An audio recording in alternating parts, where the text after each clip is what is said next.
সুখবরটা এসেছিল আগেই, অপেক্ষা ছিল শুধু আনুষ্ঠানিক ঘোষণা আসার। অবশেষে সামনে এলো সেই খুশির খবর।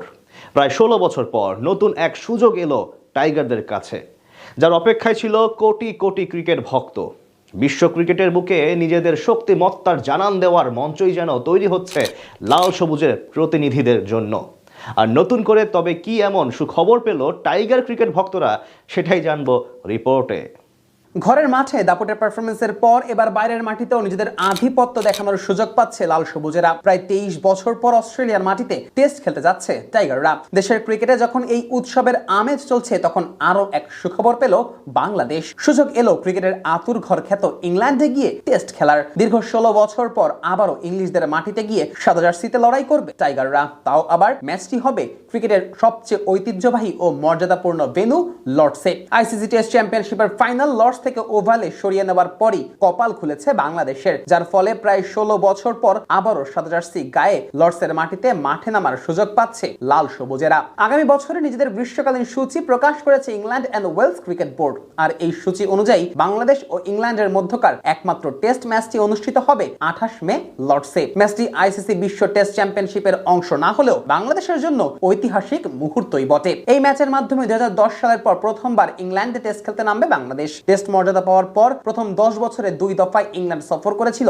টাইগাররা। 2005 সালে 2টি এবং 2010 সালে আরো 2টি টেস্ট খেলেছিল লাল সবুজেরা। এরপর দীর্ঘ সময় আর ইংল্যান্ডের মাটিতে টেস্ট খেলার সুযোগ মেলেনি টাইগারদের। অবশেষে সেই দীর্ঘ অপেক্ষার অবসান হতে যাচ্ছে। মূলত আইসিসি টেস্ট চ্যাম্পিয়নশিপের ফাইনালের ভেন্যু পরিবর্তনের কারণে বাংলাদেশের সামনে সুযোগ এসেছে লর্ডসে খেলার। আগে থেকেই জানা ছিল আগামী বছরের 9 জুন শুরু হবে টেস্ট চ্যাম্পিয়নশিপের ফাইনাল। সেটি হওয়ার কথা ছিল লর্ডসে। সেক্ষেত্রে বাংলাদেশের টেস্ট অন্য কোনো মাঠে আয়োজন করার কথা ছিল, তবে শেষ পর্যন্ত ফাইনালের ভেন্যু হিসেবে বেছে নেওয়া হয়েছে দ্য ওভালকে। ফলে বাংলাদেশের বিপক্ষে টেস্টটি লর্ডসে আয়োজনের সিদ্ধান্ত নিয়েছে ইসিবি। এদিকে টেস্ট চ্যাম্পিয়নশিপের ফাইনালের ভেন্যু থেকে লর্ডসের নাম সরিয়ে দেওয়ার পেছনে অবশ্য বিশেষ কারণ রয়েছে। সম্প্রতি ইংল্যান্ড ও নিউজিল্যান্ডের মধ্যকার টেস্টে লর্ডসের পিচ নিয়ে ব্যাপক সমালোচনার জন্ম নেয়। অতিরিক্ত সিম মুভমেন্ট, অসম বাউন্স এবং বোলারদের জন্য অস্বাভাবিক সহায়ক উইকেটের কারণে ম্যাচটি শেষ হয়ে যায় মাত্র 166 ওভারে। লর্ডসের 140 বছরের ইতিহাসে দুই দল 4 ইনিংস ব্যাট করেছে এমন টেস্টের মধ্যে এটাই ছিল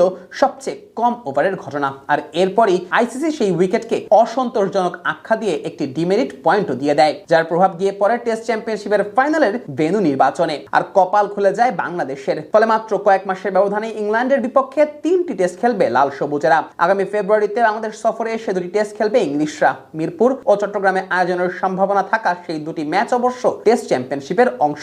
এরপর মে মাসে লর্ডসে হবে 2 দলের আরেকটি টেস্ট। গত 1.5 দশকে অবশ্য 2 দেশের টেস্ট লড়াই খুব বেশি হয়নি। 2010 সালের ইংল্যান্ড সফরের পর আর সেখানে টেস্ট খেলতে যায়নি বাংলাদেশ। অন্যদিকে ইংল্যান্ডও সর্বশেষ বাংলাদেশ সফর এসেছে 2016 সালে। সেই সিরিজের 2টি টেস্টের একটি জিতে সিরিজে 1-1 সমতায় শেষ করেছিল লাল সবুজের বাংলাদেশ।